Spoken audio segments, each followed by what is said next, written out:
Hi, this is Billy Tarasio with Modern Law and the Modern Divorce Podcast. I am here today with Paul DeLowry, a fellow attorney here in Arizona. So excited to talk to you. How are you doing today, Paul? I'm doing fine. Thank you, Billy. I'm so excited because we are going to talk about protecting money. And Paul is an estate planning attorney and an attorney who protects wealth. And, as a divorce attorney, there's nothing that is a quicker way to reduce your wealth than getting divorced and losing half of it. So, Paul is going to talk to us about how we might be able to not lose half of it, even in the event that there might not be a prenuptial agreement. Right. So, uh, yeah, thanks for having me on. And uh, one of the one of the things that I've just run into a lot is people are not super excited about signing prenuptial agreements. Mm-hmm. And I don't know. I think I saw a statistic recently that 17% of people would sign a prenup if asked. Wow. So anyway, so 17. Hmm. yeah.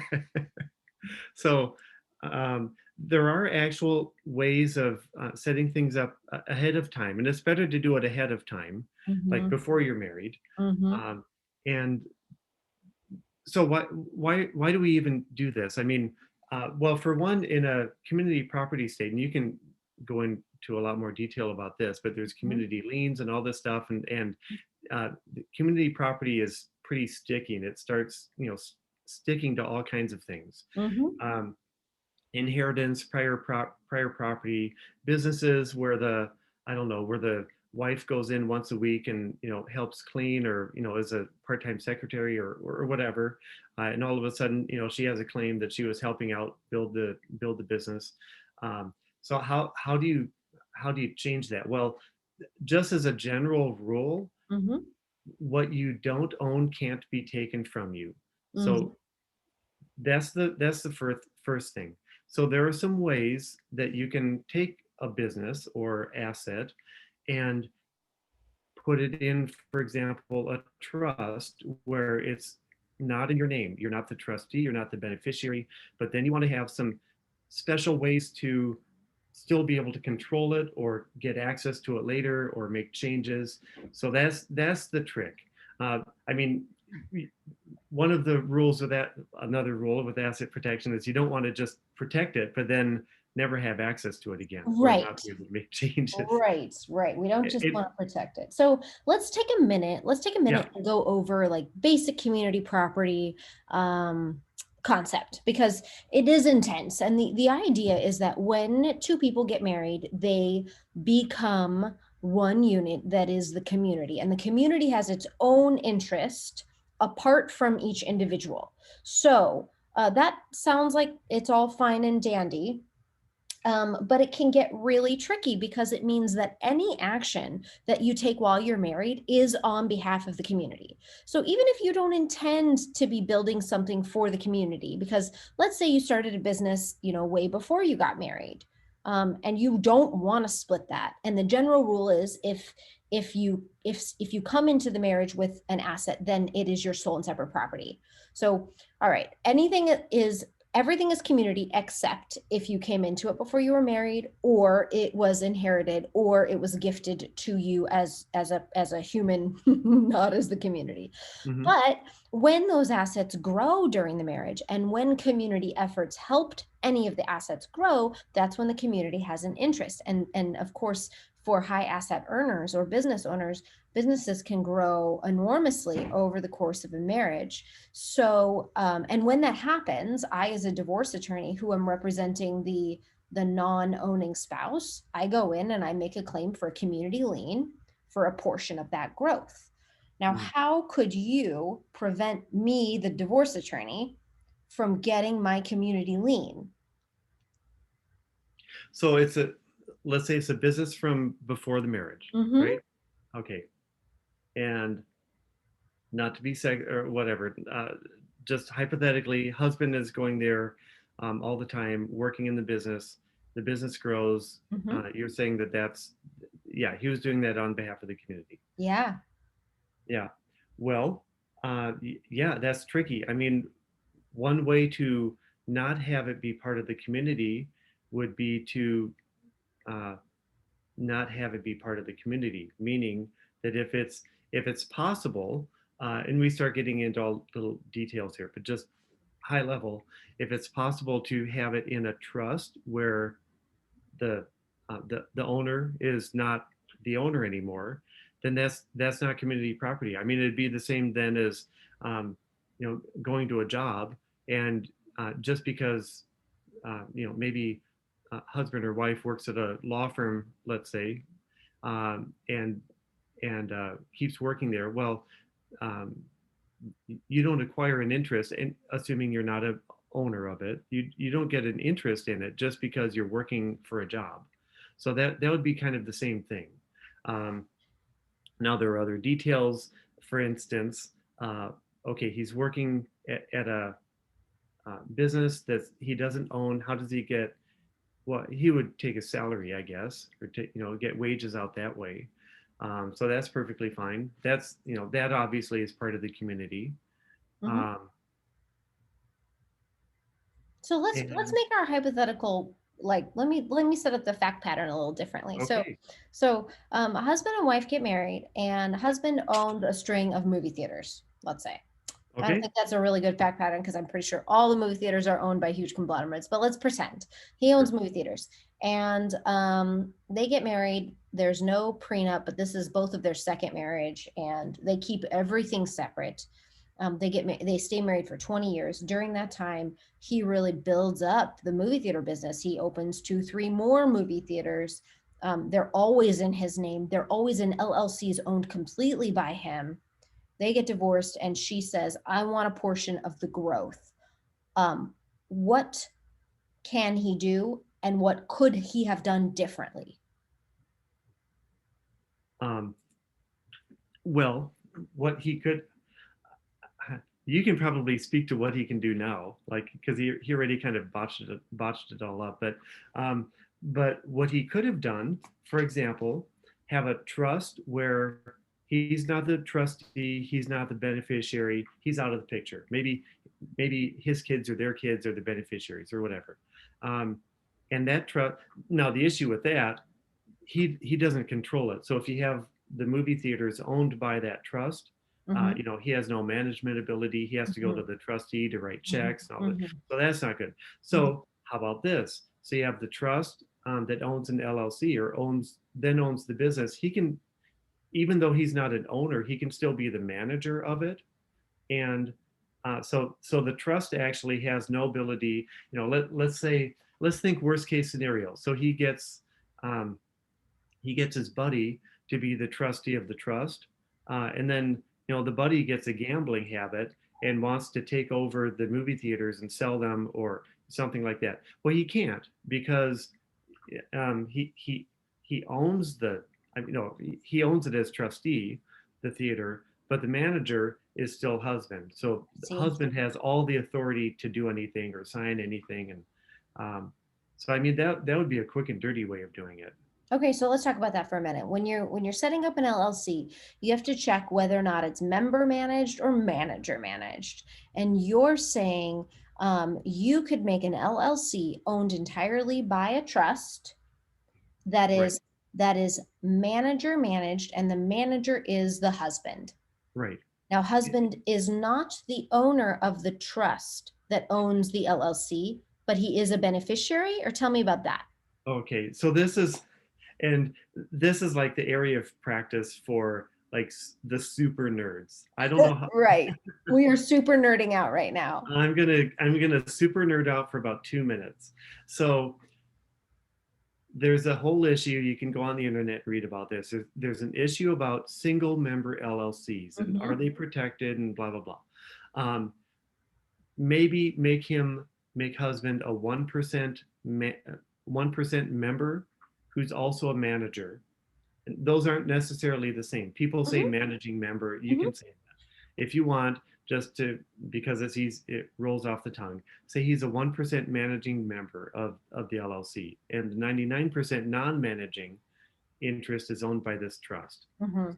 So then yeah, okay. So maybe wife then has an interest in the 1% of the LLC, and they would have to deal with that. But that's not as bad as 100%. Okay, so he only owns 1% of this LLC. A couple things that would be really hard, I think, as a business owner, if I had to jump through those hoops, I can't really sign checks. I can't go open bank accounts. Like, how do I do that? How do I, Well, he's the manager. Of course he can. okay, okay. And It's the same thing. I mean, let's imagine the movie theaters are owned by an LLC or a corporation or whatever it is right now. mhm, Um, and so right now he's a 1%, I'm saying 100% member, now, but we just changed that to be a 1% member, but he has full authority to manage and make any decisions. okay, So it's the same thing. okay. So, and how does he retain the benefits from the trust? So, a couple different ways. He can take a salary, and uh, he can borrow. This is actually a little trick. So instead of just getting distributions of profits from the trust, he can borrow from it. And the benefit of doing that is because it's a loan, and we'd probably set it up as a line of credit. Because we're setting it up that way, from the trust's standpoint, the trust is going to want collateral to make sure that it gets repaid. So what could he set up? What could he use as collateral? He can actually use his car and personal bank account and other assets, and maybe interest in the home or other things like that. So all of a sudden, then that's actually that's removing community property. So now there's even less at stake in a future divorce. Mm-hmm, mm-hmm. Very interesting. So, as a divorce attorney, I would have to add this trust to the lawsuit of the divorce. And I think the bottom line is the more layers you put between your money and whoever wants it, the easier it might be to protect it. Oh, absolutely, absolutely. And the trusts do work. I mean, I've seen them work in divorces, uh, perfectly valid, perfectly legitimate. Yep. Yeah, and what I've And seen. even I'm sorry. And one of the leading causes of divorce is financial problems. Mhm. So this is even protected in a bankruptcy. Oh, really? Yes. Nice. Yeah, what I have seen is when there are very complicated divorces and lots of layers of money and lots of layers of LLCs. First of all, the divorce attorneys make a lot of money because they got to pour through them and figure out where all of the money is and whether or not money has been hidden and wasted. Because if money has been hidden or wasted, then we as a divorce attorney can get at it. But the more layers and the more entities involved, the more people that we have to add to the divorce, like if so and so transferred all their money to their grandma, like that's an issue, and grandma might have to become part of a divorce, and usually it doesn't happen, and usually it settles. Right. So while a prenup is probably preferable because it's crystal clear, even when people find themselves in a place where they're not protected by a prenup, there are actions that they can take. Right. Let me mention another thing too. And I so before I even say this, let me just mention I was a Boy Scout. I went to Catholic high school. I consider myself honest and deep down a good person. But I'm going to say something sleazy right now. So, so I there's like the disclaimer. there's nothing illegal about husband and wife both doing something like this together. Like let's say they've been married, they have an asset, it's community property, and they agree to put something outside of the community. There's nothing. There's I mean, and how do I even say this? I probably shouldn't say this because this is going to go on the internet and all that kind of stuff. But if one of them is careless, let's say, and doesn't protect his or her interest, and it ends up outside of the community, and the other spouse happens to have the ability to make changes and have change who the trustee is and ultimately has control, that's just something that happens, I guess. So Well, I mean, you're right. So when people are married, there is people spend money all the time. Hmm. Either the wife or the husband spends money and it's gone. After it's spent, it's gone. And so when they get to the divorce or DJ, it's not like you can get back money that your spouse has moved or spent or used in a way that you didn't approve of. Right. So it's really the exact same concept. Right. I guess so. Yeah. Yeah, and I'm not advocating to try to trick your spouse into signing something or something like that. But you're right. I mean, there are ways there are ways to do this. It really okay. Bottom line, way better to do this before you get married. Absolutely. Yeah.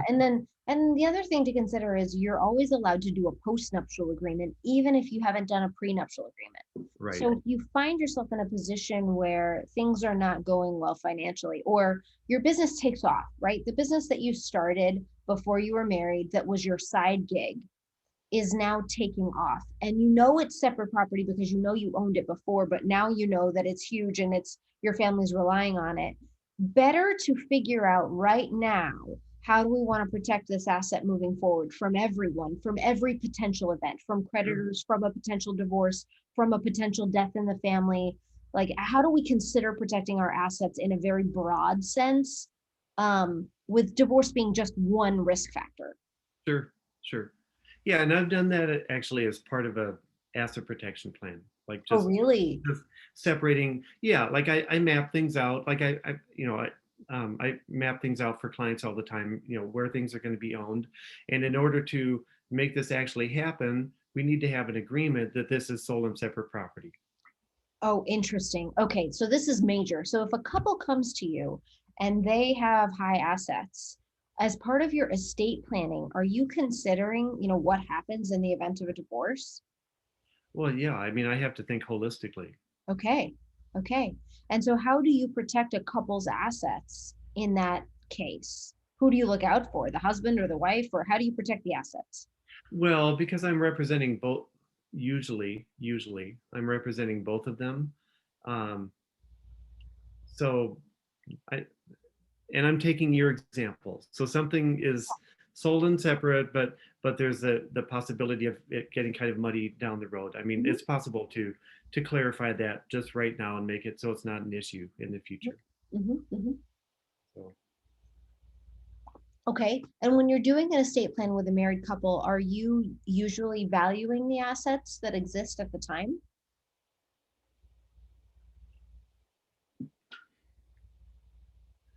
sometimes, a lot of times I don't have to, but Mhm. um, I mean, the reason usually for me to value things is if there's a tax reason for it. Ah, okay. Like if we're making a gift to uh, gifting it outside of their estate.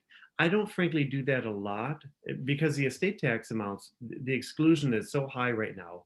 It's around 10 million for a single person, 20 million for a married couple, and just there aren't that many people that are over that. Mhm, Well, and frankly, it's easy enough to um, transfer things and not have to worry about it. So, mhm, um, but yeah, that's the main reason for actually doing evaluation, I guess. mhm, mhm. Okay. And does transferring assets to trusts and other vehicles, does that implicate, or how does that implicate what taxes might be owed? Um, well, I'm pretty careful to have it be tax neutral if at all possible. So yeah, I mean, at the worst case, it's tax neutral, and maybe there's a limited partnership, and then you have to do a limited partnership tax return Okay. each year, but there's no additional tax on it. Mm-hmm. Mm-hmm. Very, very interesting stuff. It really does tell me that, like, the more money you make, the more complicated things get and the more planning you have to do. Oh yeah, absolutely. Well, and another thing too, I just wanted to kind of address, if I can get on my soapbox just for a quick little bit. I know this is your podcast, so No, let's do it. so the term asset protection is really popular now, and there are asset protection attorneys and financial advisors who say they do asset protection, and insurance people say they do asset protection, and like when I say I'm an asset protection attorney, I'm actually going to stop saying that because no one knows, I'm in competition with life insurance agents who are also Mhm, doing asset protection and say they do exactly the same thing as I do, which isn't true.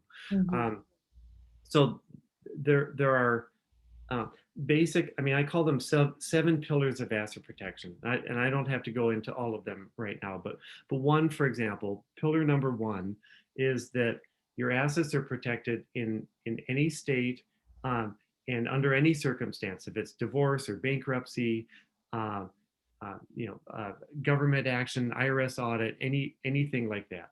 Okay. And so that's when I'm so sorry. When I'm talking about asset protection, that's really what I'm talking about. So I'm talking like holistically making sure that things are protected. Okay. I just wanted to throw that out because, I'm so glad that you did. yeah. That sounds pretty remarkable that you could protect assets from all of those threats. Well, yeah, and you have to do it a certain way. Mhm, There are very popular things right now. For instance, my pet peeve is asset protection trusts, mhm.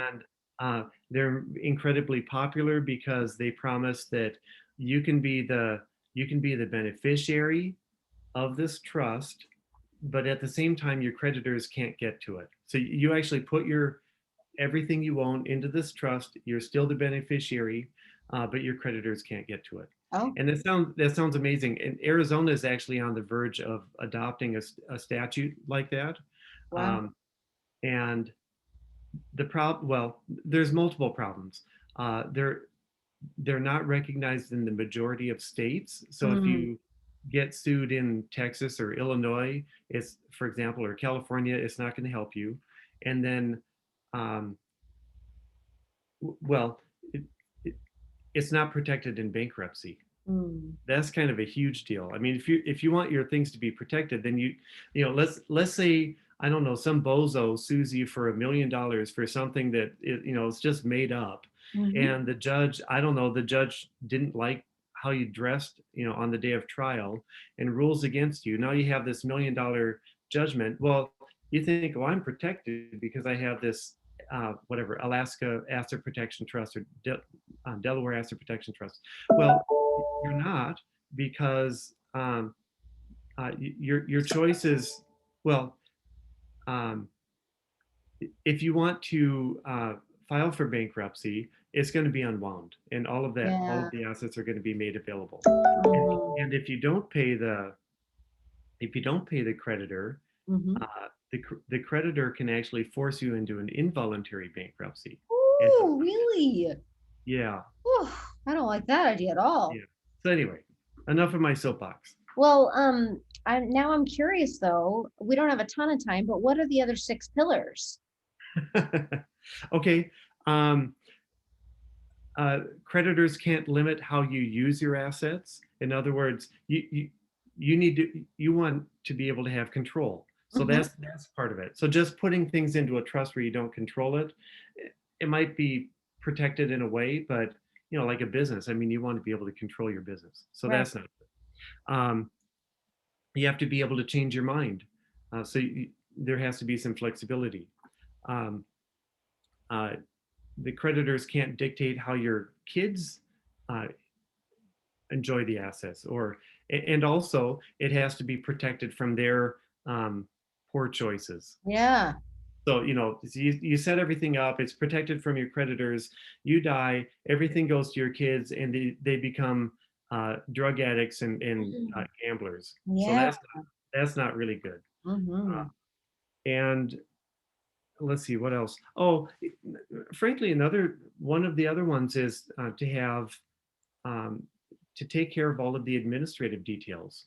And so actually, um, it, I apologize ahead of time, but I'm going to do a quick little ad because I'm starting a new venture where I'm going to be offering services to families to help them take care of all the administrative junk that they don't want to take care of, like dealing with the insurance and um, just lawyers and estate planning and all the little details that can go wrong.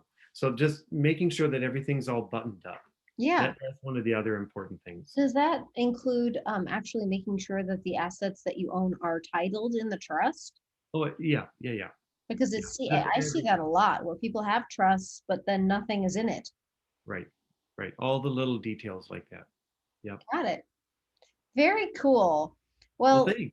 I know that my big takeaway from this is that you really got to do some planning. You really got to think about how you're structuring your life and your money to protect against all the risks, not only divorce, but all of the other risks, including, frivolous or, non legit lawsuits. Hmm.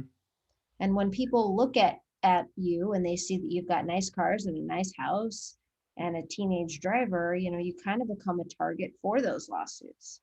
That's true. There are people like that. That's Yeah. Yeah. So, but it's good to know that people can contact you. How can people find you? true. MagellanLawFirm.com. Okay. So yeah, Magellan law firm. And or let's see, phone number, I guess, 602-443-4888.